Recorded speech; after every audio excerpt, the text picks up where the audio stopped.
എല്ലാവർക്കും news first മലയാളത്തിന്റെ പുതിയ വീഡിയോയിലേക്ക് സ്വാഗതം.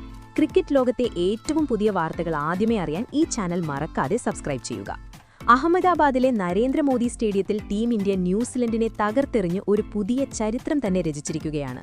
എന്നാൽ നമ്മൾ ക്യാമറകളിൽ കണ്ട വെറുമൊരു ക്രിക്കറ്റ് മത്സരം മാത്രമായിരുന്നില്ല അവിടെ നടന്നത്. മറിച്ച് കളിക്കാർ തമ്മിലുള്ള വമ്പൻ വാഗ്വാദങ്ങൾക്കും കയ്യാങ്കളിയുടെ വക്കോളമെത്തിയ അതിതീവ്രമായ നാടകീയ രംഗങ്ങൾക്കുമാണ് ലോകം സാക്ഷ്യം വഹിച്ചത്.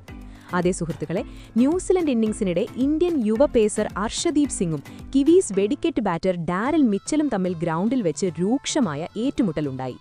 കാര്യങ്ങൾ കൈവിട്ടുപോകുമെന്ന അവസ്ഥ വന്നപ്പോൾ സാക്ഷാൽ അമ്പയർമാർക്കും ക്യാപ്റ്റൻ സൂര്യകുമാർ യാദവിനും വരെ ഓടിയെത്തി ഇടപെടേണ്ടി വന്നു. എന്നാൽ ക്യാമറകൾക്ക് പോലും ഒപ്പിയെടുക്കാൻ കഴിയാതിരുന്ന ഒരു വലിയ രഹസ്യം ഇപ്പോൾ പുറത്തു വന്നിരിക്കുകയാണ്. ഫൈനലിൽ ഇന്ത്യയും ന്യൂസിലൻഡും നേർക്കുനേർ വന്നപ്പോൾ നരേന്ദ്രമോദി സ്റ്റേഡിയം അക്ഷരാർത്ഥത്തിൽ ഒരു യുദ്ധക്കളമായി മാറുകയായിരുന്നു. ടോസ് നേടിയ ന്യൂസിലൻഡ് ക്യാപ്റ്റൻ മിച്ചൽ സാൻഡ്നർ ഇന്ത്യയെ ബാറ്റിംഗിനയക്കാൻ തീരുമാനിച്ചു. എന്നാൽ ആ തീരുമാനം അവരുടെ ഏറ്റവും വലിയ അബദ്ധമായി മാറാൻ പോവുകയാണെന്ന് അവർ അറിഞ്ഞിരുന്നില്ല. ഓപ്പണർമാരായി ക്രീസിലെത്തിയ അഭിഷേക് ശർമ്മയും മലയാളി താരം സഞ്ജു സാംസണും ചേർന്ന് തുടക്കം മുതൽ തന്നെ കിവീസ് ബോളർമാരെ നിർദ്ദയം വേട്ടയാടാൻ തുടങ്ങി. മാറ്റ് ഹെൻറിയുടെ പന്തിൽ തകർപ്പൻ 4 അടിച്ചു തുടങ്ങിയ അഭിഷേക് തൊട്ടടുത്ത പന്തിൽ മിഡ് വിക്കറ്റിനു മുകളിലൂടെ ഒരു കൂറ്റൻ സിക്സർ പരത്തി തന്റെ വിശ്വരൂപം പുറത്തെടുത്തു. ജേക്കബ് ഡഫി, ലോക്കി ഫെർഗൂസൺ തുടങ്ങിയ ലോകോത്തര ബൌളർമാരെ സഞ്ജു സാംസൺ പഞ്ഞിക്കിട്ടതോടെ ആദ്യ 6 ഓവറിൽ തന്നെ വിക്കറ്റ് നഷ്ടമില്ലാതെ 92 റൺസ് എന്ന ഹിമാലയൻ സ്കോറിലേക്ക് ഇന്ത്യ കുതിച്ചെത്തി. ഇന്ത്യൻ താരങ്ങളുടെ വെടിക്കെട്ട് മുൾമുനയിലെത്തിയപ്പോൾ ഇന്ത്യ 20 ഓവറിൽ 5 വിക്കറ്റ് നഷ്ടത്തിൽ 256 റൺസ് എന്ന പടുകൂറ്റൻ സ്കോറിലെത്തി ന്യൂസിലൻഡിനു മുന്നിൽ 256 റൺസിന്റെ അസാധ്യമായ ലക്ഷ്യം ഉയർത്തി.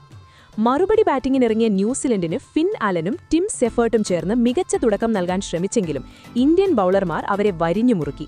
ഒരു വശത്ത് പൊരുതി നിന്ന ടിം സെഫേർട്ട് 26 പന്തിൽ 52 റൺസ് നേടിയെങ്കിലും വരുൺ ചക്രവർത്തിയുടെ പന്തിൽ ഇഷാൻ കിഷൻ പിടിച്ചു പുറത്തായതോടെ കിവീസിന്റെ കഥ കഴിഞ്ഞു. പിന്നീട് അഹമ്മദാബാദ് കണ്ടത് ബുംറയുടെ മാന്ത്രിക പ്രകടനമായിരുന്നു.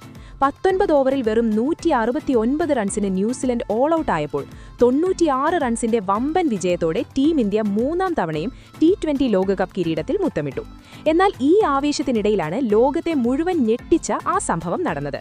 ന്യൂസിലൻഡ് ഇന്നിംഗ്സിന്റെ 11ാം ഓവറിൽ പന്തെറിയാനെത്തിയ അർഷദീപ് സിംഗും ഡാരൽ മിച്ചലും തമ്മിൽ കൊമ്പുകോർത്തു. അർഷദീപ് എറിഞ്ഞ ഒരു ഫുൾ ലെങ്ത് പന്ത് മിച്ചൽ നേരെ ബൌളറുടെ അടുത്തേക്ക് തന്നെ അടിച്ചകറ്റി. എന്നാൽ ആവേശത്തിന്റെ കൊടിമുടിയിലായിരുന്ന അർഷദീപ് മിച്ചൽ ക്രീസിന് പുറത്താണെന്ന് കരുതി പന്ത് അതിവേഗം ബാറ്റ്സ്മാന് നേരെ തിരിച്ചയച്ചു. പന്ത് മിച്ചലിന്റെ ശരീരത്തിന് തൊട്ടരികിലൂടെയാണ് പാഞ്ഞുപോയത്. ഇതോടെ കുപിതനായ മിച്ചൽ അർഷദീപിന് നേരെ തിരുകയും വിരൽ ചൂണ്ടി രോഷം പ്രകടിപ്പിക്കുകയും ചെയ്തു. മത്സരം ശേഷം ഈ സംഭവത്തെക്കുറിച്ച് ഡാരൽ മിച്ചൽ നടത്തിയ വെളിപ്പെടുത്തൽ ഏവരെയും അമ്പരപ്പിക്കുന്നതായിരുന്നു. ആ നിമിഷം തനിക്ക് ഒരിക്കലും മറക്കാൻ കഴിയില്ലെന്ന് പറഞ്ഞ മിച്ചൽ പന്ത് തനിക്ക് ശക്തമായി കൊണ്ടെന്നും ഒരു നിമിഷം ഞാൻ ഗുരുതരമായി പരിക്കേൽക്കുമെന്ന് തന്നെ ഭയപ്പെട്ടുവെന്നും വ്യക്തമാക്കി. ഞാൻ ക്രീസിനുള്ളിൽ തന്നെ ആയിരുന്നിട്ടും അർഷദീപ് എന്തിനാണ് എന്റെ നേർക്ക് പന്തെറിഞ്ഞതെന്ന് എനിക്ക് മനസ്സിലായില്ല, മിച്ചൽ പറഞ്ഞു. എന്നാൽ അവിടെയാണ് ഏറ്റവും നിർണായകമായ കാര്യം സംഭവിച്ചത്. വികാരം നിയന്ത്രിക്കാനാകാതെ പൊട്ടിത്തെറിച്ച മിച്ചൽ തുടർന്ന് പറഞ്ഞത് കേട്ടാൽ ഓരോ മലയാളിക്കും അഭിമാനിക്കാം.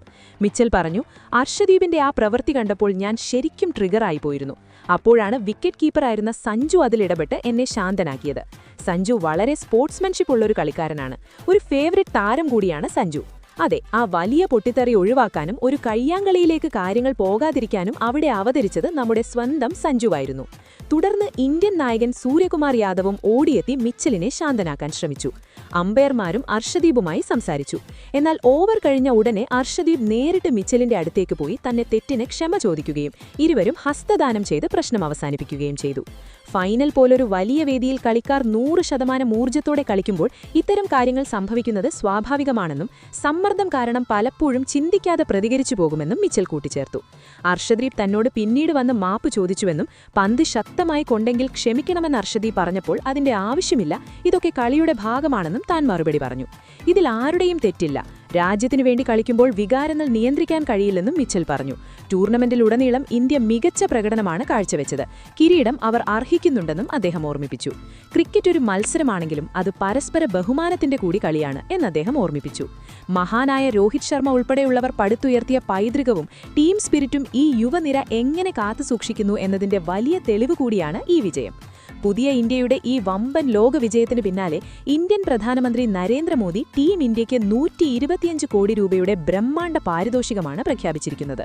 125 കോടിയുടെ ഈ വമ്പൻ സമ്മാനവും ഈ ഫൈനലിൽ ഗ്രൗണ്ടിലെ തർക്കം പരിഹരിക്കാൻ പോലും മുൻപന്തിയിലുണ്ടായിരുന്ന ഇന്ത്യയുടെ യഥാർത്ഥ പോസ്റ്റർ ബോയായി മാറിയ മലയാളി താരം സഞ്ജു സാംസണെയും മറ്റു കളിക്കാരെക്കുറിച്ചുമുള്ള പ്രധാനമന്ത്രിയുടെ വാക്കുകൾ ഓരോ ഇന്ത്യക്കാരന്റെയും രോമാഞ്ചമായി മാറിക്കഴിഞ്ഞു. രാജ്യത്തിന്റെ അഭിമാനവും ആത്മാഭിമാനവും വാനോളം ഉയർത്തിയ താരങ്ങളുടെ വിയർപ്പ് കണങ്ങൾക്കുള്ള അംഗീകാരമാണിത്. ഇന്ന് ഇന്ത്യയിലെ ഓരോ തെരുവുകളിലും വീടുകളിലും ചക് ദേ ഇന്ത്യ വിളികൾ മുഴങ്ങുകയാണ്. സുഹൃത്തുക്കളെ, പ്രധാനമന്ത്രി മോദി പ്രഖ്യാപിച്ച ഈ 125 കോടിയുടെ പാരിതോഷികത്തെക്കുറിച്ചും ഡാരിൽ മിച്ചലിനെ പോലും തന്റെ ഫാനായി മാറ്റിയ സഞ്ജു സാംസൺ ഇപ്പോൾ ഇന്ത്യൻ ക്രിക്കറ്റിന്റെ അവിഭാജ്യ ഘടകമായി മാറിയതിനെക്കുറിച്ചും നിങ്ങൾക്ക് എന്തു തോന്നുന്നു? ഡാരിൽ മിച്ചൽ സഞ്ജുവിനെക്കുറിച്ച് പറഞ്ഞ ഈ വാക്കുകൾ നിങ്ങളെ അത്ഭുതപ്പെടുത്തിയോ? നിങ്ങളുടെ വിലയേറിയ അഭിപ്രായങ്ങൾ തീർച്ചയായും താഴെ കമന്റ് ബോക്സിൽ ജയ് ഹിന്ദ് എന്നും പ്രൗഡ് ഓഫ് ടീം ഇന്ത്യ എന്നും രേഖപ്പെടുത്തി പങ്കുവയ്ക്കുക. അപ്പോൾ ഇതുപോലത്തെ കൂടുതൽ ക്രിക്കറ്റ് വാർത്തകൾക്കായി ഈ ചാനൽ മറക്കാതെ സബ്സ്ക്രൈബ് ചെയ്യുക.